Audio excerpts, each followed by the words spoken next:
Shane Jenkins back with Ethan Nordine on another episode of Liberty's Cage. Thank you all for tuning in. We do want to give a shout out to our sponsor, Sugar Creek Goods. Go to sugarcreekgoods.com, promo code Liberty, and you can get a discount. They have a wonderful company. I encourage you to go to their website. They're on Instagram, I believe. They just sent me something in the mail the other day. I haven't even opened it up yet, but they have, like, I use the body butter. I hear the insect repellent is really good. The soaps are awesome. So just check it out. Support American-made products, made in America by hardworking Americans. And I know the lady there was a full-time male person. She's trying to get out of that and just get into this full-time. So we want to try to help her do that. Again, it's sugarcreekgoods.com, promo code Liberty, and you get a discount, and we get a little kickback on the discount. So, again, I'm back with Ethan Nordine, and we were talking about, I think you wanted to talk about our leaders, like potentially, and trusting the plan. And I don't know exactly what the plan is, but yeah. Well, the whole narrative of trust the plan, and this idea that there's all this backdoor secret society stuff happening on our behalf, and we just got to trust it. And it just kind of speaks to, like, is that courage? Is that courageous acts of good, strong men who call themselves Christian, a lot of them? Is this godly behavior to say kind of work behind the scenes, behind closed doors, in secret? Or is it more like good Christian men to call out the enemy boldly and make sure that your people that are following you are aware and are led properly and aren't confused and aren't sitting in this passive, stagnant place of desperation, like we see a lot of people. And I'm speaking primarily right now to the MAGA movement. Because I have we both have a lot of family and friends and a lot of diehard, American patriots. And I would just challenge you to try to focus on who you're following. Is it primarily that you are following Jesus? Or is it that we are putting all our hopes and all our aspirations in these elected officials, right? I have some criticisms towards Trump. Obviously I'm still waiting for my pardon, and I think that, I oftentimes use a situation like, let's just say you have a daughter or a niece, and she gets sexually assaulted, and she comes to you first. And you say, I know this is a really bad, horrible thing that happened to you. It's really unfair. But I got to do a couple things first. Got stuff that I got to take care of before I can really address this, And you wait a week, a couple months, and almost a year. And now what's happened is the importance and the precedent behind that has now been lost. There's a trust that's been decimated, and a degree of importance, for, I guess, that genuine human interaction of saying, hey, I'm going to take this and I'm going to make it a priority because this was bad. What happened to you is bad. And Trump dropped the ball there.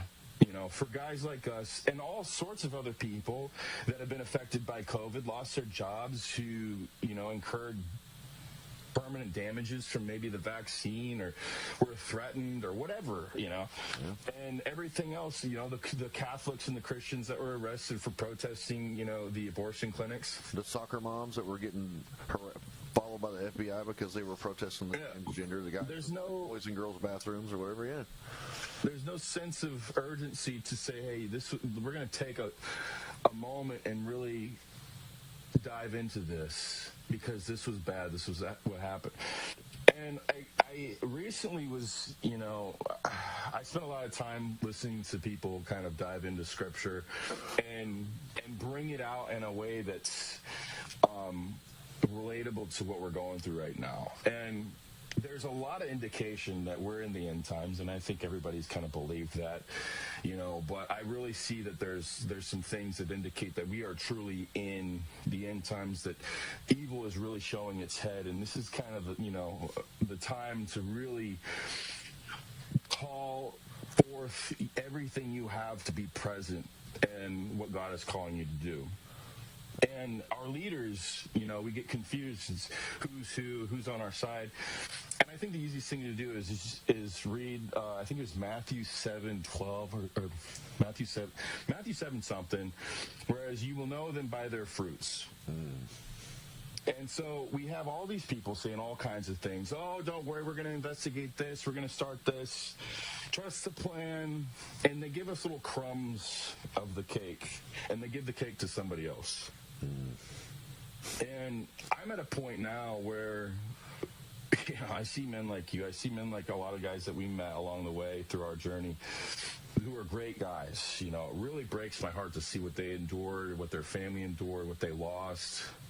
And also enduring as well, though, right, and also that break in their spirit, being released and thinking, having all these hopes, and man, I'm going to be made whole, and things are going to be okay, and justice is going to come about, and we're going to be acknowledged, and we're going to be celebrated for what we went through. I mean, we held the flag the whole time, man, and to watch them just kind of that light dim, I think that was my line in the sand. I said, okay, you know what? These are not men that I am going to follow anymore, because I don't believe that these men are following Jesus. I don't. This is a Christian country, and I don't care who says otherwise. This is a Christian country, and we need to be having leaders who operate knowing that they're leading Christian men and women. I don't see that any of these leaders are producing fruit that is worth eating and worth buying into, or lack thereof, any fruit at all. And I'm also open-minded at the same time. If Trump just said, "Hey, I had a whole lot of shit on my plate. I got to do," I understand that the president of the United States has a lot on his plate, and there's a lot of global things going on. I get that. I'm not trying to be like, "Hey, look at me, put the limelight on me," but I see that the morale of our country is dwindling very quickly. And let me add something to this. I want to say, I was told personally by somebody close to Trump that he told them that he was losing sleep at night because of what we were doing in there, and that's fair. I also understand he's in charge of the whole free world. My concern is the people around him that gatekeep him, that keep him from us. And so, I just want to throw this out here. The J6 Prison Choir has a song coming out December 19th. It's called The Anthem of the Free, and it's with the J6 Prison Choir and a guy named High Res. If you haven't, I don't know if you know who that is, you should definitely look him up. It's HI-REZ. The song is phenomenal. It's us singing in Miami at the studio. Phenomenal experience. But Trump was super excited to hear that this song is coming out. And so I do think that there is going to be an opportunity to get before him. And I'm with you. I have some issues with Trump. I have the utmost respect for him pardoning us, commuting others. But I also have a problem. I've come to find out that I have a problem with people kissing this wall over there and taking more money from those people than anybody else in America.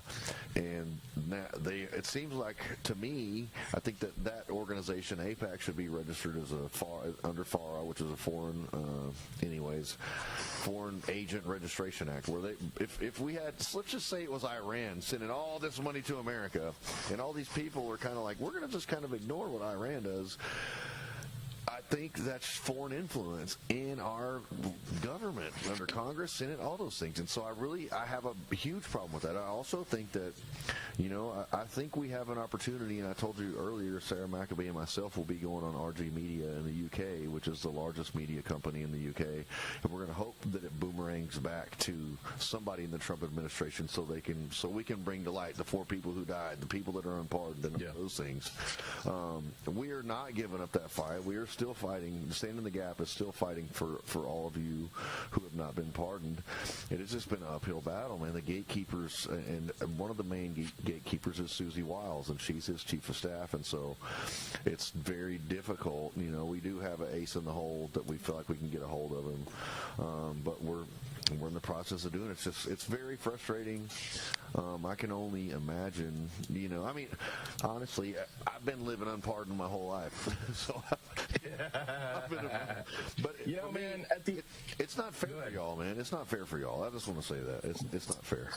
It isn't fair, but again, we are living in a time where we have the Great Awakening, we have the pinnacle of this great war that has been waging for years, and we get to be a part of being in the front line. And Jesus said, "They will hate you because of me," and I take that with like a badge of honor. And I have to remind myself all the time: this unfairness, the extra work, the constantly working against the stream, the uphill battles. What that's doing is sculpting us into the men that we're called to be. And also, it's giving us an advantage over our enemy, because do you think that any of them are dealing with this and could operate as effectively as they are now? Oh, no. If they had to deal with what we're dealing with, it is fortifying within us our mind, our body, and our spirit. Yeah. And I think that it's really cool to see a lot of people coming together and coming to this kind of realization at the same time, because I think that's probably the most dangerous thing that our enemy could, hope to ever fight, is a force that doesn't give a shit. You can take anything you want from me. You can call me whatever you want. I only listen to one thing. You can cancel me. You can debank me. You can throw me in solitary. You can send me to prison. You can try to give me a life sentence. You can do it. You can take my life. Me. I'll come back as a Super Saiyan angel and crush you. Right. Well, so the analogy I like to use, and we got a few extra minutes. The analogy I like to use is the analogy of like a piece of iron ore being made into a sword. It's thrust into the fire. It's beaten. It's quenched. It's cooled down. It's ground. It's polished. All the process of making a sword is such a. We used to watch Forged in Fire all the time in the DC jail. And it's the process. It's a very violent process, and it's like they say, iron sharpens iron. It's the same thing. It's a violent thing. It is something to see something honed into a weapon that is going to be used for the kingdom. And you're right, because these people haven't faced this battle that we've faced. I mean, my whole life has been a freaking battle, but you guys have been fighting in the streets as Proud Boys and fighting for justice and what's right. And so that's what the beauty of this is. Like it does say, I do still feel like it's unfair, but however, what does it say in James 1? It says, "Count it all joy." You encounter trials and tribulations, basically. I'm paraphrasing that, but count it all joy. Consider it an honor, yeah. But it's an honor. It is an honor, and I just want to say, we got to get off here, but I want to say it's been an honor to know you as a man and as a friend, and I'm thankful for your leadership, and I'm thankful for your love and for your brotherhood, man. Absolutely, man. You as well. It's great. It's been great meeting you, getting to know you, man, and I hope we can continue this relationship for the rest of our lives. Well, I'm Shane Jenkins. This has been Ethan Nordine. You will be seeing more of both of us, but this is going to be the end of Liberty's Cage for today. But thank you guys for tuning in, and thank you for supporting the America First Warehouse. Go to the AmericaFirstWarehouse.com. Joe the Box and the crew. Love everybody over there. I know a guy over there. We'll see you next time, and God bless you, Ethan. God bless you, America. Thank you for tuning in. You too. Have you noticed your money just doesn't stretch like it used to? Your paycheck feels lighter, and your savings aren't growing. The culprits? Inflation and increased money supply. They've both been quietly eating away at your purchasing power for years. Today, the dollar's value has dropped significantly. You feel it every time you spend money on goods and services. Back in 1965, $1 or an ounce of silver could buy you a gallon of milk. Fast forward to today. That same dollar barely buys a couple of coffee creamers, while an ounce of silver would get you 8 gallons of milk. Gold and silver have held their value for centuries. If you had 2,500 ounces of silver back in 1965, you could buy a brand new Ford Mustang. Today, 2,500 ounces of silver would buy you 2 Mustangs. Similarly, in the year 2000, 628 ounces of gold would buy a new $170,000 home. Today, 628 ounces would buy you a $2,500,000 home. The problem? 95% of Americans don't own physical gold or silver. They think it's too complicated and too expensive, but it doesn't have to be. We offer a membership program that allows you to buy gold or silver with as little as $1. You can buy fractional amounts, safely vault them, or have them delivered to your doorstep. And you can liquidate them whenever you want at the highest buyback price in the industry. Ready to protect your wealth and keep your purchasing power? Scan the QR code or go to tafw.soundmoney.com to learn more.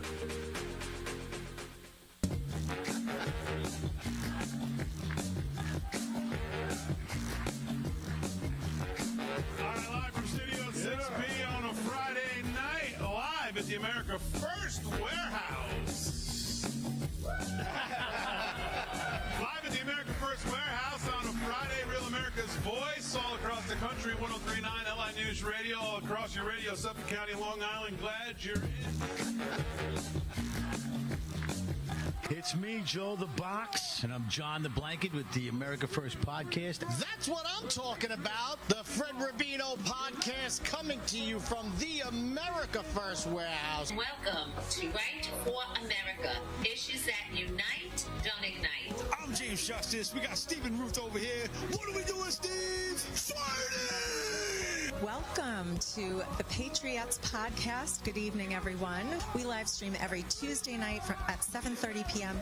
right here from the America First Warehouse, the most patriotic venue in all the land. Hey, everybody. Welcome back to the On the Right Side podcast here at the America First Warehouse in Long Island, New York. Welcome to Liberty's Cage, the podcast tearing down the walls of America's broken justice system. Welcome, ladies and gentlemen. Kevin Downey Jr. Podcast. Be free, stay free.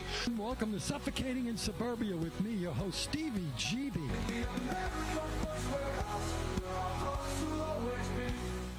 Hello, everyone. Again, I'm Shane Jenkins, your host on Liberty's Cage. Again, the wonderful Sarah McAbee has the evening off, but I have a new sidekick, Ethan Nordine, Proud Boy extraordinaire, soon-to-be podcaster extraordinaire, supplement provider, and hopefully we can get you as a sponsor for the show, possibly get you to be a sponsor for the other podcasters at the AmericaFirstWarehouse.com. Check them out. Joe the Box, you know, everybody over there, the gang, we love them.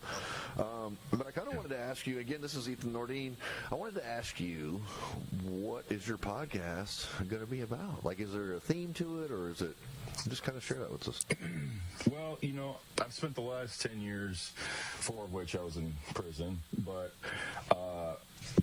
basically trying to be on the front line of this battle of truth and what's good and what's right. You know, I believe that Christ is king. I believe that that's something you should be unapologetic about, relentlessly, like almost rude. You know what I mean? Right.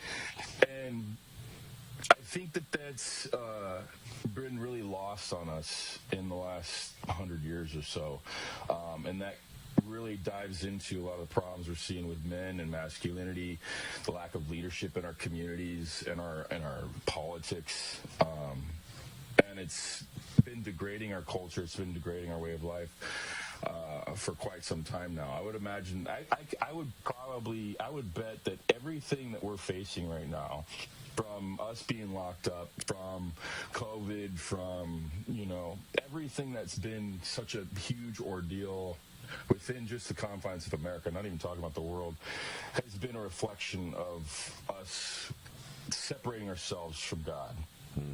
And the degradation of that. And then also on top of that, the passive Christianity that has been taught to a lot of our boys. Like, I don't know how you were brought up, but I was taught a very passive faith. And that's not to say that we should just be violent, but, you know, somebody put it really nicely to me recently. It was, you know, you forgive and you pray for your enemies. You don't forgive and pray for God's enemies. That's right. Okay, because there's a difference between somebody who's wronged you that used to be your friend, or somebody who's personally attacked you, and that's your personal endeavor, that's your personal challenge, that's your personal journey. But the pedophiles that take our children and sell them into human trafficking, that is something to be dealt with. I agree.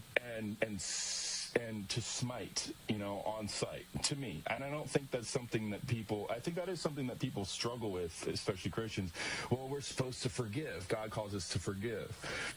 God also calls us to be protectors. Mm-hmm. And so you can't be a protector unless you're willing. I mean, literally, you cannot be a protector unless you're willing to kill. Mm-hmm. Yeah, if your line is in the sand is, I refuse to kill. Don't you know violence is never the answer, Ethan? That's why police carry firearms. That's why the military carries firearms and bullets. And violence is never the answer. If we get bombed by Iran, we should just pray for them. And we should pray for our enemies, even as they send nuclear warheads our way. Let's just pray. David shouldn't have killed Goliath. I mean, that was wrong. Faith without works is dead, by the way. And, quite literally, we have a lot of these sayings. Hesitation is death. And God calls us to not fear. Do not fear is probably the most popular saying in the entire Bible. Over and over and over again, it says, do not fear. And I think that's something that I really want to instill in men. I have a reputation that stands pretty tall and pretty strong, in standing for what I believe in and not budging. Even in the midst of facing 18 years in prison, even in the midst of some of these situations where, we're fighting Antifa in the streets and hand-to-hand combat and people are trying to stab me, shoot me, blow me up with mortars, and not really knowing what the hell we're doing, but just, whether we're doing the right thing or not, we're present, And one of my favorite verses, I can't quote it specifically, but it is, who will go before us? God is calling who will go before us, and is, send me, here am I, send me. And it's like one of the coolest things, because if you look at that, and I really want to try and bring this into light with men, is like, there isn't a location that's being specified. There isn't a destination or who's going to be there or who's going to be against you. He's simply saying, who will go before us? Who will allow me to send them? Well, send me where? That's not the question. Well, am I going to be by myself or with an army? That's not the question either. And that kind of speaks to like where we're at right now. Right. And what we're battling, especially with men, is sometimes you're going to be on your own. Sometimes it's going to feel very lonely. Sometimes, even your family's going to be against you, and it's going to feel stupid, and you're going to feel dumb. And sometimes that's kind of the point is, we're faced with decisions a lot of times in our life, especially as men, especially as leaders, that you're come to a fork in the road where you can choose the smart decision or you can choose the right decision. You can conserve your career and your friendships, and, maybe it's smart financially for you to go this way and stay out of the limelight. But I've always been that stubborn ass that's just like, just so I can't do it. I just can't. I would lose everything I've earned just to spite you, kind of a thing. And I think that's speaks to like the character that you see in a lot of these disciples and the stories that you see from these men. And I think that God chose these people for a reason. They're like these kind of sinful natured men, the rebellious, hard-headed, because it's those men that are going to be there with you on the front line. It's those men that are going to put their lives on the line for something that's right. And I really wanted to touch on that in an unforgiving, unapologetic way. No, for sure. Can I read you something? So actually, I'm executive director or whatever, co-founder of Stand in the Gap. But the Stand in the Gap comes from the Bible, right? It's it's Ezekiel 22:28, and it says, and through 30, it says, her prophets plastered them with untempered mortar, seeing false visions and divining lies for them, saying, thus says the Lord God, when the Lord had not spoken. The people of the land have used oppressions, committed robbery, and mistreated the poor and needy, and they wrongfully oppressed the stranger. So I sought for a man among them who would make a wall and stand in the gap before me on behalf of the land, that I should not destroy it. But I found no one. And that is a scary thing to think about. If you think about, like, God sought somebody to just stand. Like, he didn't say where. Like you said, he didn't say it was going to be pretty. He didn't say he wasn't going to kill you. It wasn't going to cost you your life. It wasn't going to cost you 18 years in prison, 7 years in prison. He said, I sought for somebody to stand in the gap.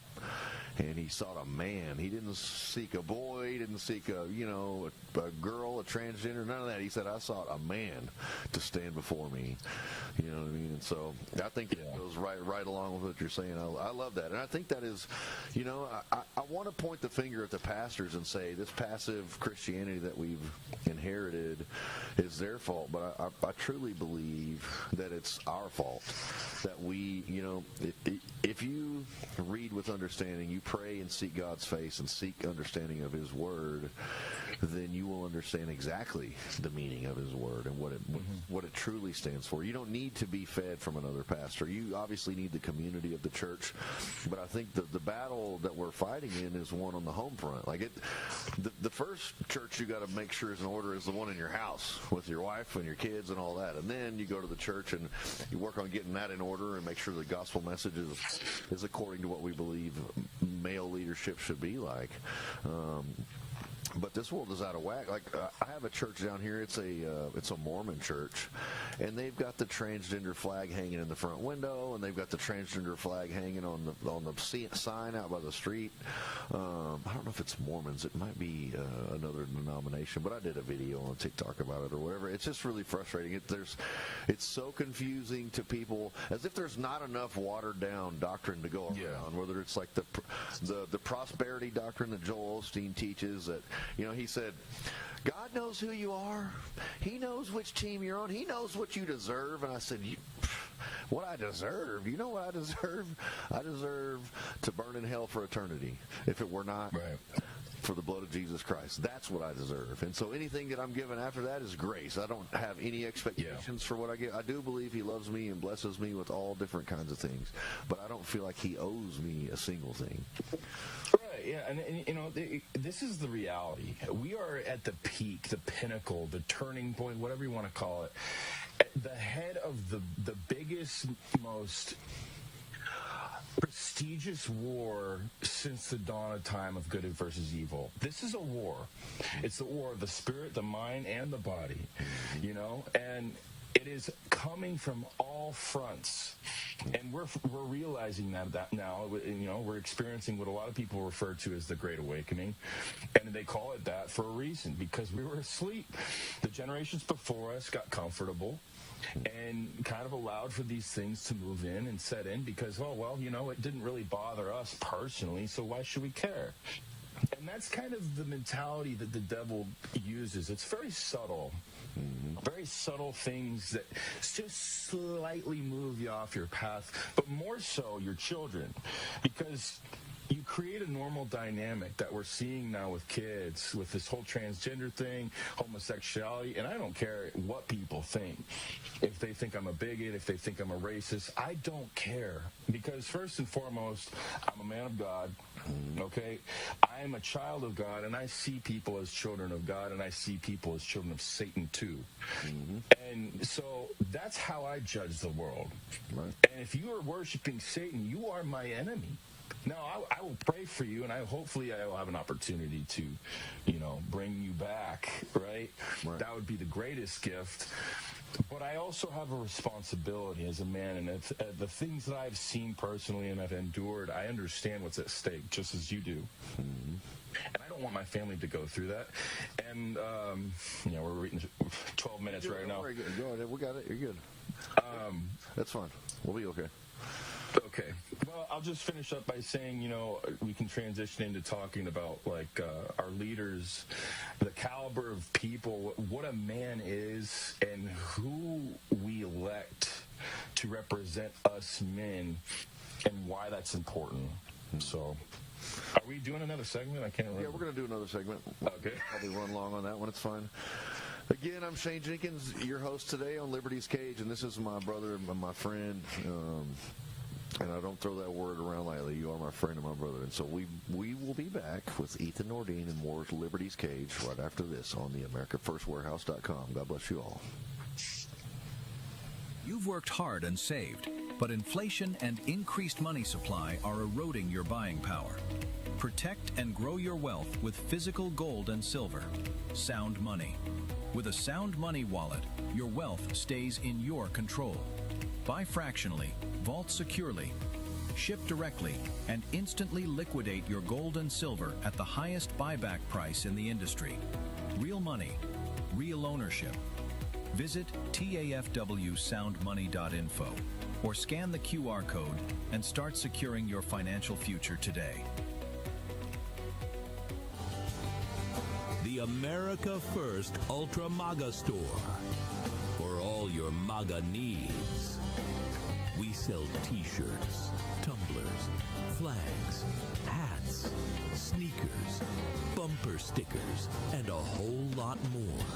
The most patriotic America First retail store. The America First Ultra MAGA store.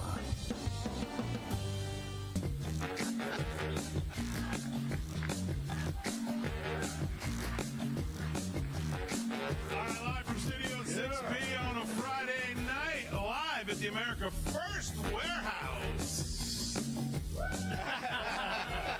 Live at the America First Warehouse on a Friday, Real America's Voice, all across the country, 103.9 LI News Radio, all across your radio, Suffolk County, Long Island. Glad you're in.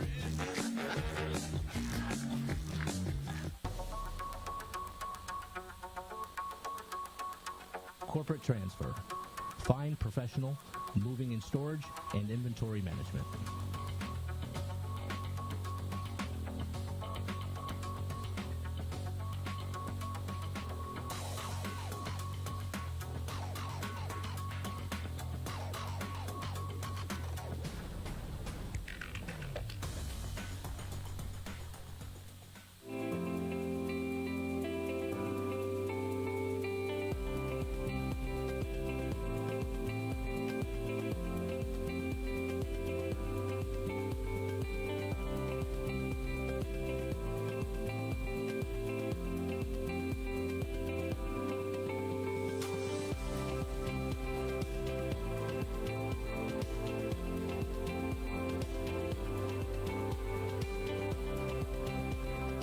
America First Warehouse was really the most patriotic venue that you can ever imagine. We wanted to build something for people to be able to come to and feel so comfortable and so relaxed because there is nothing out there like it. We give an opportunity for people to really feel good about themselves and about this great country.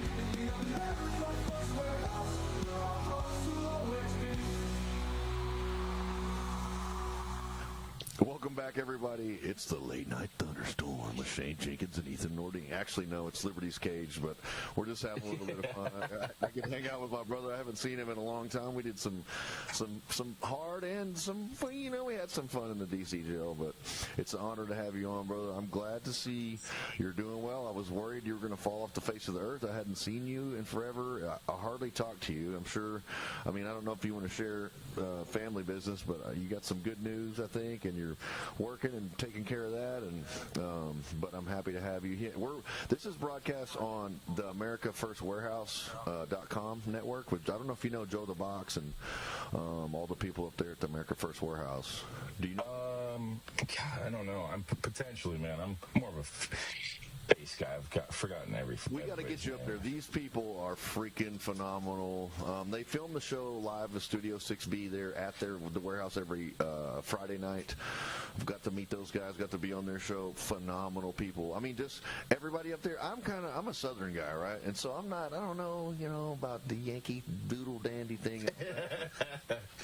New York people are kind of loud, and no offense to you guys, I want to say that these people, like Scott Fairlamb, he's from New Jersey. Good Lord, loud as hell. Yeah. But it's just it's kind of abrasive to me, just the way I was raised.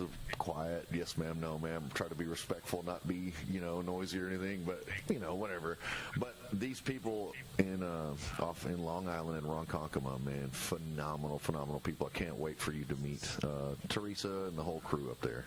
Heck yeah, man. We'll have to get you. Yeah. I'm getting started with this new podcast. It's going to be A1 Uncensored, the A1 Uncensored show. And A1 stands for Armor One, which is my company. That's I just started. Is going to basically be supplements. I make my own supplements personally by hand.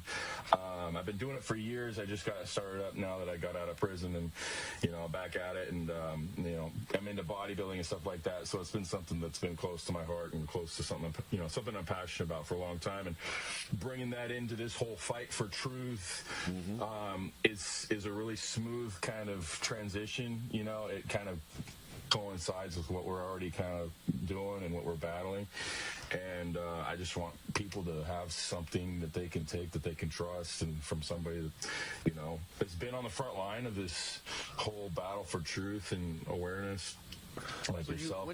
When do the supplements drop? Because I work out a little bit here and there. I'm interested in getting in on some of that. Yeah, well, I'm just working on the payment processing right now, which has been a pain in the ass.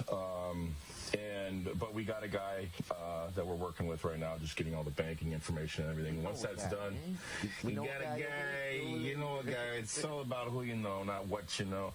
But so once that goes through, I'll be ready to go because I got everything ready to go right now. I could start shipping out from tomorrow, basically. So what do you, you got pre-workout, you got creatine, you got protein powder, you got, no protein right now. Protein requires a lot of quantity and a lot of storage because it's like a big, bulky product. But I do pre-workout. I do a really great performance, I call it performance, my energy performance formula. I figured it'd be like Hulk Smash pre-workout. No, it's called Bangarang, actually. Yeah. I like that Bangarang. There you go. Yeah, and I incorporated like lion's mane and some other stuff, like for a lot of brain function, a lot of focus agents that are really good, really healthy. But yeah, I'm working on a lot of stuff. Really big into supplements. Really big into, naturopath healing and stuff like that. So, so if I'm not, correct me if I'm wrong, but you are one of the unpardoned 12. Is that correct or? Yes. Yeah. So how has that impacted your life as far as employment or whatever? Has it created obstacles? Obviously, you have felonies on your record. I'm somebody who already had felonies on my record, so I already kind of knew how to maneuver through this world like that. But you're kind of limited as far as being able to get a good job or whatever. So what kind of obstacles has that created for you being unpardoned? Yeah. I don't know if there's something extra put on us. My theory is that there's something tied to our social securities, because every time I've tried to apply for anything, I get like you're under review, or you just get dropped altogether. Like bank accounts, like I cannot have a mainstream bank account. There's only one bank account that I can have. That's Old Glory Bank. That's a big supporter of ours. J6ers. Yeah. The only bank account I can have. Yeah, I also bank with Old Glory, so that's awesome. Man. Yeah. So and it took a while for me to kind of get hooked up with them and whatnot, but after I did, it was a smooth transition. Getting a rental house or anything like that, background checks. Same thing with jobs, background checks.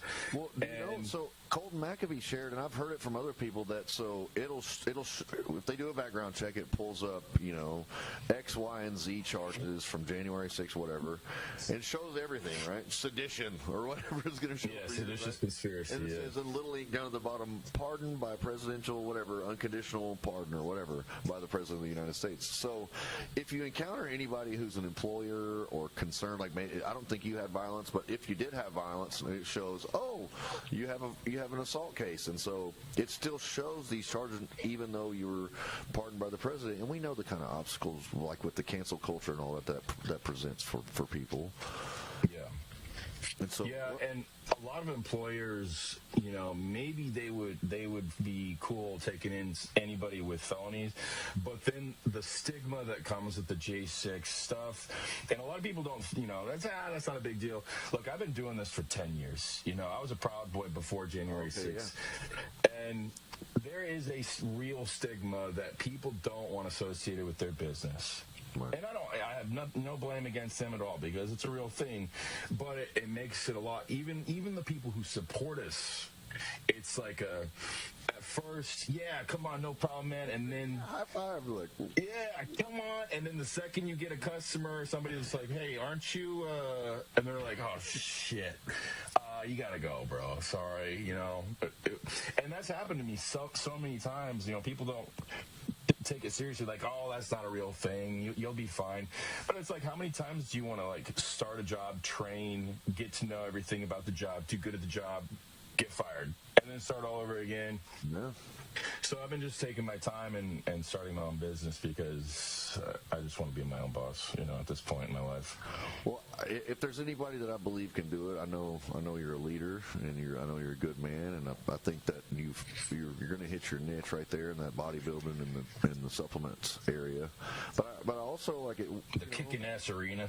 Yeah, hell yeah. But you know, with Stand in the Gap, that's our priority right now, is focusing on the 12 people who have not been pardoned. You know, Joe Biggs awarded Purple Heart, you know, wounded in combat, can't get his VA benefits. His daughter can't receive his VA benefits because he's a convicted felon. Same thing with Kenneth Harrelson, same thing with Jessica Watkins, also Dominic Pizzola. Yeah, Dominic Pizzola. Joe Hackett is, and I don't know some of the other guys. I know their names. I don't know them personally. But Joe Hackett is a licensed chiropractor. He can't practice his medicine because he's a felon. And so, while first of all, I don't know why this is the case, that you guys are unpardoned. But second of all, like, as far as if you held up my list of deeds that day and you held up yours, I'm more under the law. I'm more culpable and more criminally likely to be found guilty. Yours was more of this fairy tale that they had dreamt up so they could slander the MAGA movement, so they could instill fear in the American people, so they wouldn't go protest anymore, so they could sweep the 2020 election under the rug and never bring it up again because, oh, you support those domestic terrorists, like that kind of deal. Yeah. But it's what they forget, and it's kind of what we were talking about earlier, is it's fine when politicians do what they do. It was fine when Jamal Bowman pulled the fire alarm to cancel a congressional hearing, but we go to protest at the Capitol, cancel a congressional hearing. They charge us with the 1512 obstruction of justice because they weren't able to complete the proceedings. So it's rules for them, rules for thee and not for me. For them, you know, they're going to do whatever they want, and damn the regular people, they're going to just walk right all over us, and they're not going to. It's very, very frustrating, and I think that it is just kind of circling back around.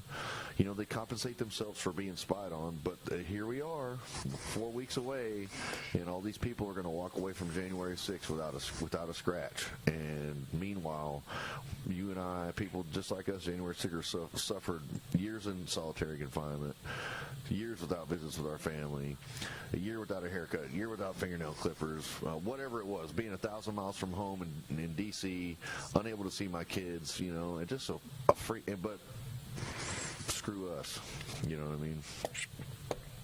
Yeah, I think your point earlier about all these people, this administration, all these, like, this what we would have anticipated as an A-team that we have in the FBI and we have in the Trump administration, that you'd think some of us would get a phone call. Yeah. You'd think, because, you know, you kind of hit the nail on the head there. Like, I have a really good, the seditious fire and the Proud Boys have a very, very good case to represent the unjust and unfair trial and situation that was J6 and everything encompassing it. We have so much discovery, you know, and no violence. And so, if you use our case, which we're also have one of the biggest stigmas, like, of hate against us as well, like, oh, the evil Proud Boys, but it makes for such a juicy case. Proud Boys. Yeah, it makes for just such a very juicy, like, case with all the meat and potatoes of everything that happened, you know. Whereas some other guys, you know, they shouldn't have got what they got. Some guys were more violent. Some guys did some stuff, so they don't. And it's just like, you'd think you'd seek guys like us out and be like, look, We want to use your case to investigate what happened, from the prosecutors, from the D.C. police, Metro Police, the Capitol Police, all the way up to, whoever was calling the shots on this whole thing, like whether that was Merrick Garland or whoever else was involved up top that wasn't necessarily listed. But we're at 12 minutes, so. Yeah, no, we'll be back, and we'll pick back up on this when we come back on Liberty's Cage. I'm your host, Shane Jenkins, and this is the infamous Mr. Ethan Nordine. We'll be back right after these messages. Most people think they have options when searching for the best deals when they travel. But here's the shocking truth. 100% of the major travel agencies are owned by just two entities, Expedia and Booking Holdings. They claim to offer the lowest rates, but due to the hotel rate parity agreement, they all have the same pricing, limiting genuine competition. When you book through these sites, you act as your own travel agent, but the profits are going to organizations that don't support our patriot values. We cannot allow that to continue. So, we decided to make travel great again by starting a U.S.-based travel membership platform, mypatriottravel.com. We are patriots helping patriots. Together, we can disrupt the travel industry by not spending our hard-earned dollars supporting the radical left. For just $29.99 per month, you gain access to true wholesale rates on travel, saving you on average 35% and up to 65%. Book as often as you like, with no limits. Keep your hard-earned dollars in your pocket and spend them on things you need and want to support. Go to mypatriottravel.com/TAFW and grab your membership today. mypatriottravel.com/TAFW. Making travel great again.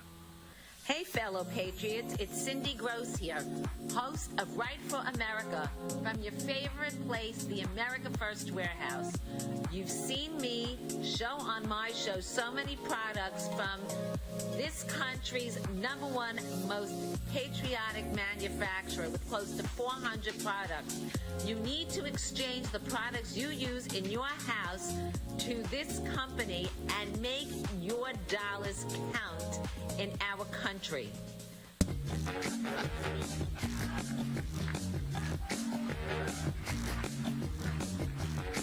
right, live from Studio 6B on a Friday night, live at the America First Warehouse. Live at the America First Warehouse on a Friday, Real America's Voice, all across the country, 103.9 LI News Radio, all across your radio, Suffolk County, Long Island. Glad you're in. It's me, Joe the Box, the America First Warehouse, most patriotic venue in all the land.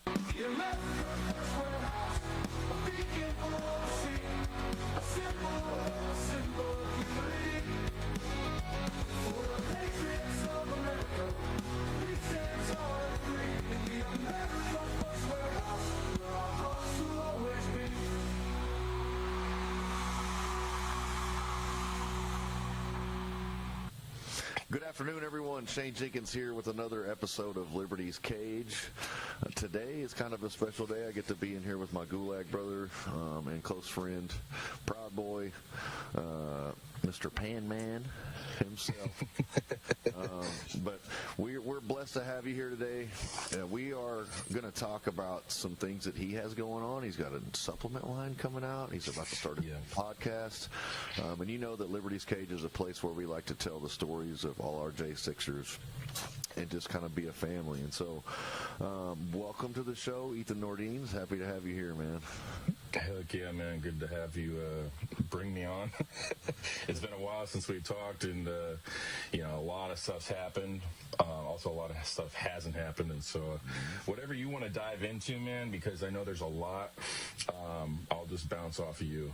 Okay. Well, first I want to start, and I just mentioned this off the air, but senators and Congress people have I believe they signed it into legislation. I'll give you the gist of it. They basically said that because they were spied on, and I don't know if it was the FBI, CIA, NSA, whoever it was, one of the three-letter agencies was spying on them, on Congress, that they wrote it into a bill that, because they were under such duress that they should be compensated financially for that. And I just found that really, really interesting that their insider stock trading and multi-million-dollar portfolio is not enough compensation for them to fight on. What do you think about that deal? I would imagine that there would be more precedence to the FBI and intelligence agencies spying maybe on the senators and congressmen, and just take this, from a perspective of safety and security in which these intelligence agencies are supposed to operate. Ensuring that these individuals are actually doing their jobs, that they're not corrupt, that they don't have, foreign ties, etc., versus these intelligence agencies spying on American civilians. I would imagine that would probably be something that our forefathers would look at as probably worse, you know what I mean? Because these are state employees, these are federal employees. So what are they really... what kind of harm are they really enduring versus the average American citizen who gets thrown in prison and has no means of supporting or fighting for themselves, like we both know. So I think it's a little, with everything else we're going to be talking about, it's just another slap in the face to all the average Joe Schmoes out there that just have to kind of live with, our reality of this country right now. Well, and, to tie it back to January 6th, they still haven't even, everybody, I talked to a guy, I think his name is Ned Parker from Reuters. I'll go on enemy press all day. I don't really care. But I spoke to him. I had a 30-minute conversation with him. And he was like, well, Shane, are they doing investigations? Is Ed Martin or is the DOJ or Kash Patel or Pam Bondi's offices, any one of those people, Dan Bongino maybe, have they reached out to the community, the January 6th community, and asked, hey, what did you guys endure, or what did you go through in the D.C. jail, or what did you witness at the Capitol that day, or did you really try to overthrow the government, or would you mind just opening your phone and sharing with us? In all transparency, I would be happy to show my phone or my text messages or emails or whatever that led up to January 6th, just so they can know what the real story is. But they haven't. And here we are. Right. We're looking at, I don't know what it's today. I don't even know what today is. The 9th? The 8th? But it's less than 30 days until the statute, about 4 weeks, until the statute of limitations runs out on any kind of prosecutions for the real perpetrators of January 6th. And when I say perpetrators, I would say Capitol Police, D.C. Metro Police, I would say Nancy Pelosi, I would say Muriel Bowser.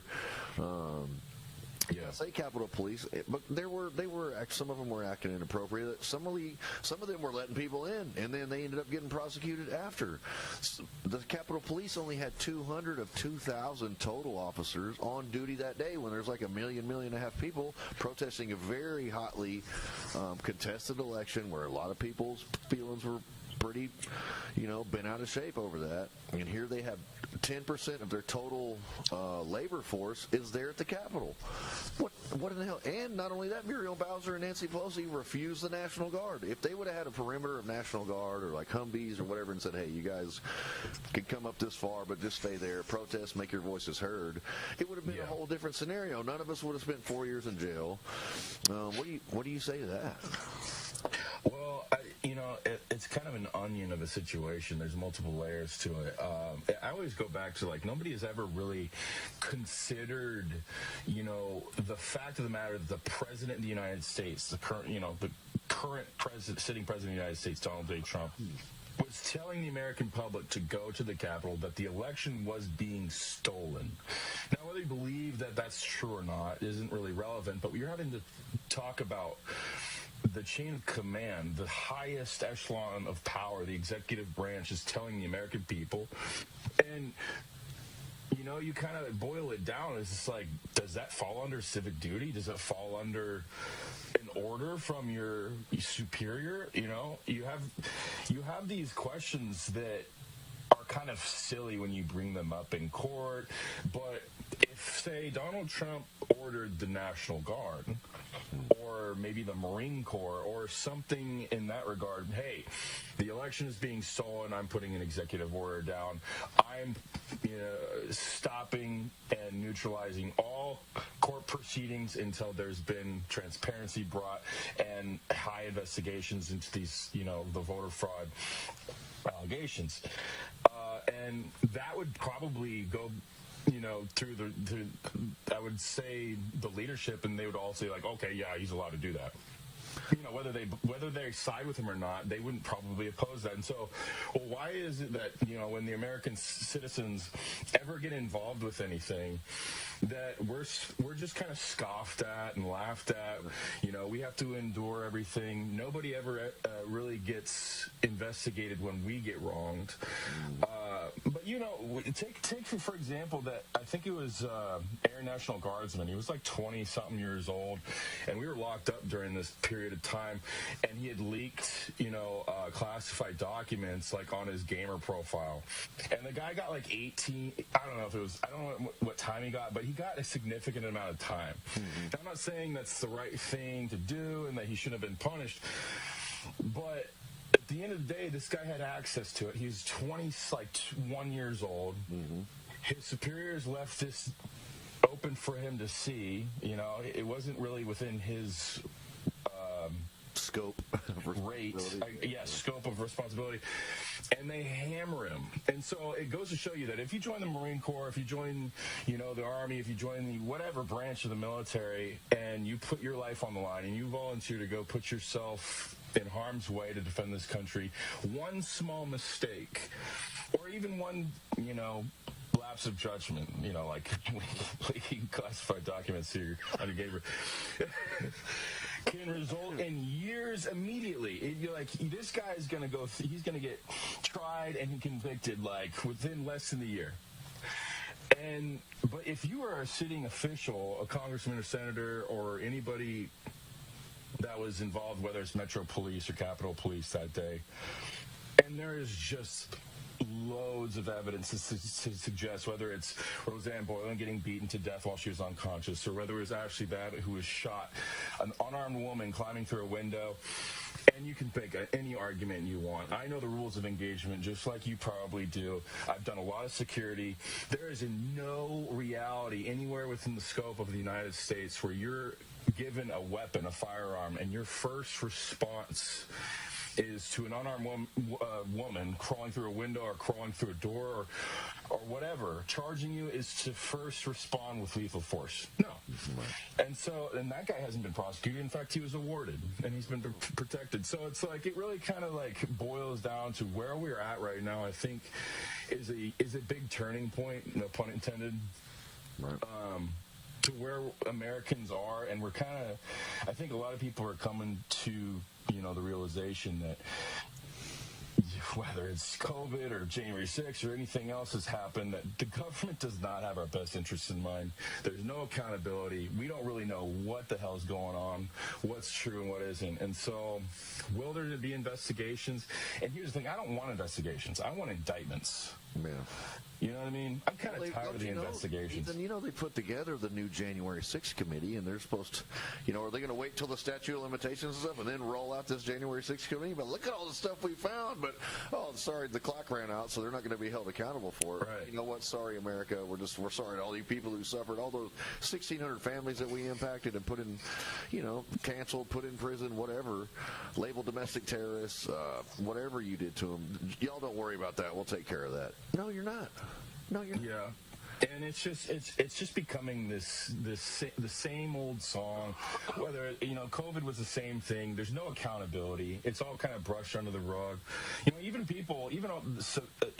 American civilians who took the jab, took the booster, the second booster, the third booster, and even now, as all this evidence is coming out that this shit was killing people, that you're far more likely to die by taking this stuff than you are just enduring COVID or whatever the hell people were getting. I got COVID while I was locked up twice, and it did not compare at all to what I was seeing guys go through when they were getting the fucking jab. Right.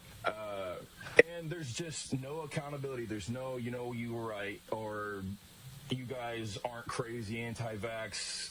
It's just never do we get an apology. Like, hey, anything. That was a bad call about COVID. Yes. Just anything. And even G6, say our name, say something, do something, throw an event for us and give us some hamburgers or something. Just hey, yeah, you did, something, man. A t-shirt. And I'm not saying that because I feel like I deserve it or anything, but the principle behind it, what it means, because there's so many great men that you and I have met, and we're running out of time here almost, but that went through this, that have fought and nearly died for this country, and got treated like we got treated, and barely get just let out, right? And then just call it good. Oh, we'll let you out. It's just like, well, that's not what the justice is. That's just doing what you're supposed to do, letting us out of something that we shouldn't have been in. So, we'll be back with more Liberty's Cage right after this with Ethan Nordine. I'm your host, Shane Jenkins. Sarah McAfee has taken, we're pre-recording this, so she took the evening off, but we love y'all. We'll be back in just a few moments.